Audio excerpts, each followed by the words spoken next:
Baik kawan, assalamualaikum warahmatullahi wabarakatuh. Tentunya ya masih bersama Bang Yudi di meja siar ya, yaitu Bang Bari Barasila, sarjana keperawatan Nas, dan kebetulan beliau telah hadir di Gema Ketapang Radio. Terbentuknya Pondok Ashifa ini, Ya, jadi setelah saya selesai profesi, saya selama kuliah 5 tahun di Jogja, oke. saya bekerja terlebih dahulu Bang di klinik, namanya Klinik Anugrah, punya Dr. Royan di Yogyakarta. Iya, Itu selama kurang lebih saya 4 bulan bekerja di sana. Di mana Pondok Ashifa Bang Bari ini iya. saya dirikan itu pada tanggal 2 Februari 2020. Itu saya termotivasi bahwa pondok itu suatu tempat di mana pasien pergi datang untuk melakukan pengobatan, untuk memberikan kesembuhan dan mencari sahabat, artinya Ashifa tadi kan.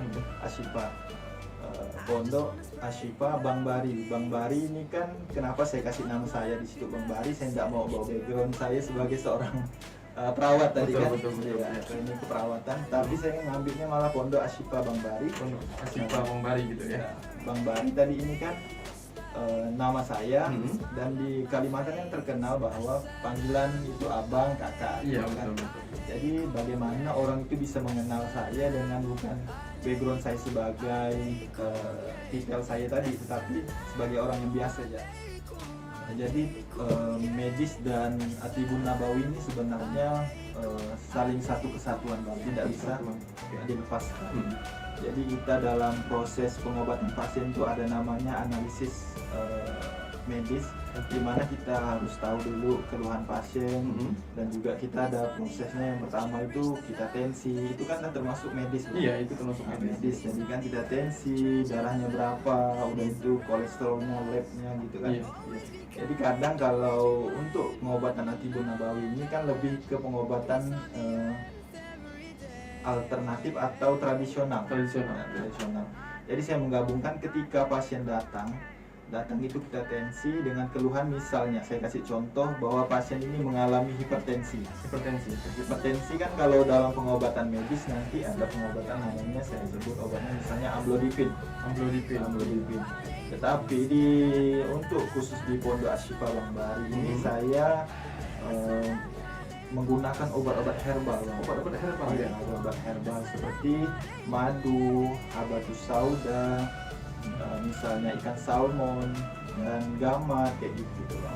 Ya, lebih ke rempah-rempah gitu lah. Jadi di mana tadi kan kalau secara medisnya kita tensi, kita kasih obat, tetapi di sini saya obatnya lebih ke herbal. Dan tindakan untuk pengobatan Atibun Nabawi untuk pasien yang mengalami darah tinggi, jadi itu hipertensi, itu darah tinggi. Jadi ada titik-titik bekam sunnah tadi. Atibun Nabawi itu al-hijamah itu bekam, di mana ada titik-titik pengobatan untuk khusus pasien yang mengalami darah tinggi. Nanti di belakang kalau biasanya kita bisa lihat gambarnya, itu di belakang ada namanya, di bawah tengkuk itu namanya titik sunnahnya alkohil. Alkohil itu ada 73 macam penyakit yang akan dicabut dari situ. Salah satunya mencegah terjadinya stroke, darah tinggi, kolesterol, pusing kepala, vertigo, dan macam-macam lainnya. Tapi kita biasanya kalau untuk darah tinggi, kita lebih fokusnya ke bawah bahu. Bahu itu yang titik kiri kanan, di mana titik kiri kanan itulah yang sangat dikeluhkan para pasien yang tegang kayak gitu kan. Kadang kan gejala orang-orang darah tinggi itu lebih ketegang ya Bang ya. Tengkuknya. Jadi di situ yang titik yang paling utama kita ambil, itu udah mewakili untuk mencegah stroke-nya, mencegah darah tingginya. Kalau udah darah tinggi, diobati darah tingginya. Kalau belum, mencegah. Jadi di situ Bang. Dan alhamdulillah kita observasi pasien 1-2 kali itu dari 180 darahnya udah alhamdulillah turun menjadi 140. Ketemu lagi 3 kali biasanya udah normal. Seperti itu ya, pengobatan secara Atibun Nabawi ini untuk menggunakan herbal dan juga metode bekam ya. Dan saya juga lihat nih di beberapa video. Oke, mungkin kerabat ya yang merasa penasaran dengan Bang Bari ini, mungkin boleh disebutkan Bang YouTube Abang yang mungkin sekarang lagi ini kan lagi dikembangkan seperti itu. Mungkin apa nama alamat YouTube-nya?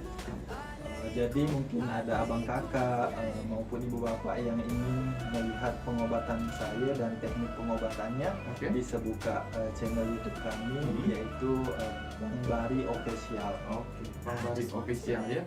Itu termasuk di Instagram juga ada ya? Kalau Instagram kita itu Bari_Barsila, Bari_Barsila. huruf kecil semua. Dan itu loh salah satu metode yang digunakan oleh Bang Bari. Mungkin kerabat bisa juga langsung lihat di channel YouTube dari Bang Bari yang tadi telah disebutkan. Dan tentunya itu sangat penting sekali kerabat dalam memberikan informasi tentunya terkait dengan pengobatan secara medis dan juga tibun nabawi ini. Baik Bang, ini yang saya lihat kan di video juga abang bisa terapi seperti pijat atau ini lebih ke saraf gitu ya. Mungkin bisa dijelaskan Bang Bari? Jadi di mana tadi ini lagi-lagi saya keluar dari itu kan. Iya. Jadi ada medisnya, ada alternatifnya, ada tibun nabawinya. Di mana terapi saraf tadi ini namanya totok saraf itu. Totok saraf. Kita menghidupkan pada pasien-pasien yang stroke ini kan otomatis sarafnya melemah lah. Betul. Melemah kan kayak gitu. Dan ini saya kasih contoh dulu untuk pasien yang mengalami stroke, yang susah berjalan, tangannya kaku segala macam itu keluhannya. Jadi kita lakukan terapi saraf itu pada posisi-posisi atau titik-titik saraf pada pasien yang stroke. Saya biasanya mulai dari telapak kaki dulu, punggung kaki. Setelah itu ada bagian-bagian paha juga, pinggangnya. Jadi konsep saya dalam pengobatan di Pondok Ashifa itu Bang, saya konsepnya nggak mau langsung kasih obat.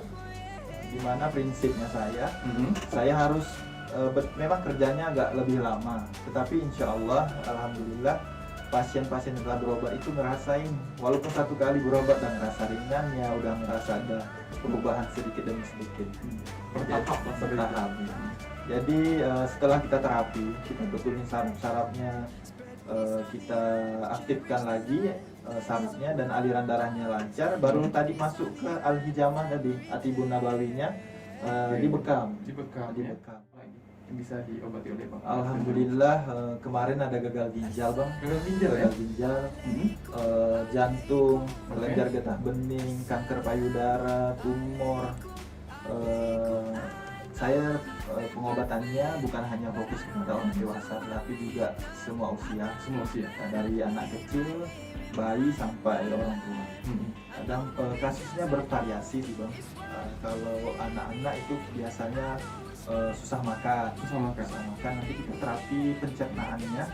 Ada yang keterlambatan bicara, ada yang keterlambatan kognitifnya, secara pikirannya, ada yang tumbuh kembangnya juga terlambat. Itu kita tetap lakukan program terapi. Setelah terapi baru kita masukkan herbal, karena dia tidak bisa dibekam anak-anak kan. Tapi kalau untuk kasus yang dewasa tadi misalnya jantung, gagal ginjal, tumor, kanker, itu kita tetap metodenya terapi dulu. Setelah terapi kita lakukan bekam. Bekam itu kan ada titik-titiknya juga Bang. Iya, betul. Titik-titiknya bukan sembarang bekam keluar darah udah kayak gitu. Itu ada metodenya. Itu ada metodenya, di mana ada titik-titik yang bermasalah itu kita ambil. Ada titik sunnah namanya, ada titik pengobatan. Setelah itu, setelah kita bekam, nanti baru kita masukkan herbal. Jadi dia satu kesatuan. Setelah prinsipnya tadi sarafnya betul, aliran darah lancar, darah kotor yang tadi kita keluarkan, masuklah obat. Jadi masuk obat itu prosesnya nyerap ke seluruh tubuhnya, dan insya Allah rata-rata pasien yang berobat alhamdulillah mengalami perubahan dengan signifikan. Tapi dengan syarat bertahap. Harus bersabar seperti itu ya. Dan tentu kalau untuk makanan mungkin ada pantangan atau apa kalau misalnya melakukan pengobatan dengan Bang Bari? Khusus untuk pasien-pasien tertentu ada yang kita batasi makanannya, ada yang juga betul-betul tidak boleh makan barang itu, makanan itu. Ya. Mungkin seperti apa itu? Contohnya ya Bang ya. Misalnya pasien yang mengalami darah tinggi atau hipertensi, di mana penyebab dari hipertensi ini kalau dari sisi medis itu banyak konsumsi natrium atau tinggi Iya. apa namanya Garam. garam. Garam. Setelah itu tinggi lemak, makanan yang berlemak-lemak, Iya. daging kayak gitu kan, dan stres. Jadi untuk hal itu kita bisa memberikan edukasi kepada Iya. pasien untuk tidak mengkonsumsi berlebihan. Betul, Kalau betul. saya bukan memberikan pasien itu nggak boleh makan ibu, pokoknya ibu tetap nggak boleh makan, kalau ibu makan ini gini. Tidak seperti itu ya. Tidak seperti itu. Saya memberikan pemahaman kepada beliau Iya. karena yang sehat juga ibu kan gitu. Jadi ibu boleh makan tetapi jangan berlebihan. Jangan berlebihan. Jangan betul. berlebihan. Prinsipnya makan boleh tapi jangan berlebihan. Iya.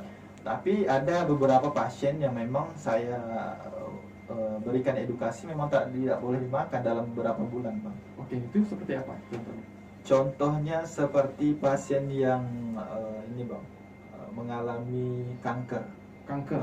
Misalnya kanker rahim kayak gitu ya. Mm-mm. Kalau kanker rahim itu ada faktor-faktor pemicunya juga, dia bisa berkembang cepat di dalam tubuh kita.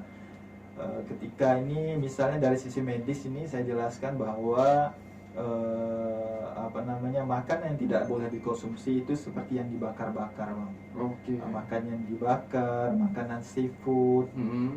makanan yang pedas kayak gitu. Sementara dalam proses pengobatan saya itu saya hentikan mereka untuk makan itu sekitar 3 bulanan, Bang, biasanya. 3 bulan Iya. ya, tapi tidak langsung berhenti total, tapi Iya, dalam tapi- jangka waktu 3 bulan. Iya. Kalau memang sudah mulai. Untuk syarat pengobatan di Pondok Ashifa itu, Bang, Mm-mm. ada kita program namanya home visit. Oke. Ada juga pasien yang datang ke pondok. Pondok ya. Tapi kalau untuk syarat home visit, biasanya kan pasien itu ngasih tahu, Bang, Assalamualaikum Bang Bari, kami mau berobat, ini keluhannya ini, minta tolong ya Bang hari ini. Jadi seharusnya Hamin 2 atau 3 hari itu udah harus ngasih tahu. Udah harus ngasih Iya. informasi ya. Karena kami harus menyesuaikan jadwal, karena kan pasien yang lain kan juga masuk. Betul, betul. Kalau untuk jadwal home visit itu kunjungan ke rumah. Mm-mm. Tapi kalau untuk jadwal pasien yang berobat ke Pondok Ashifa itu tidak itu, Bang. Tidak kita punya persyaratan yang terlalu gimana-gimana. Hanya pasien datang ke pondok, daftar, kita buka dari jam 8 pagi Oke. sampai jam 5 sore. Mm-mm. Jadi pasien datang, misalnya kalau kita lihat sampai jam 4 jam 5 pasien banyak ngantrinya, biasanya kan sampai 40-50, Bang. Wih.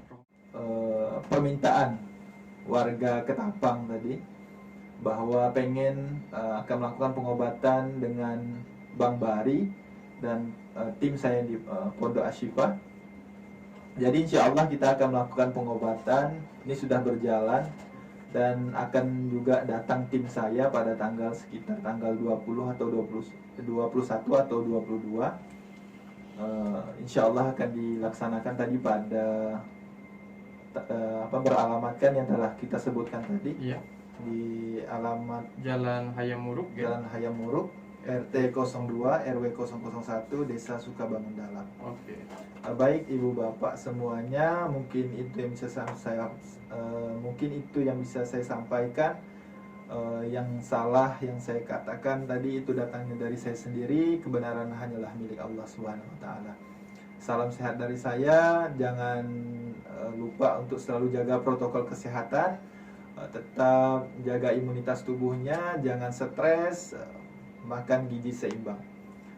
Mungkin itu yang bisa saya sampaikan, Bang. Oke, terima kasih Bang Bari. Tentunya itu beberapa motivasi yang mungkin diberikan kepada kerabat, juga informasi dan juga nasihat ya kepada kerabat untuk selalu berupaya memberikan segala satu keyakinan terhadap diri untuk terus mencari pengobatan alternatif yang herbal dan mungkin bisa menyembuhkan secara Islam. Bagi yang Muslim, kehadiran Bang Bari tentunya di Gema Ketapang Radio juga mengundang bagi kita untuk mendatangi, mungkin ya kalau misalnya ada keluarga yang sakit langsung berkunjung ke tempat Bang Bari yang tadi alamat yang telah disebutkan tadi dengan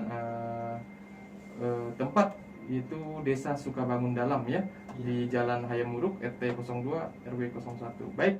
Ya, Bung Yudi ya dan Bung Bari, kita mengucapkan wabillahi taufiq wal hidayah. Wassalamualaikum warahmatullahi wabarakatuh.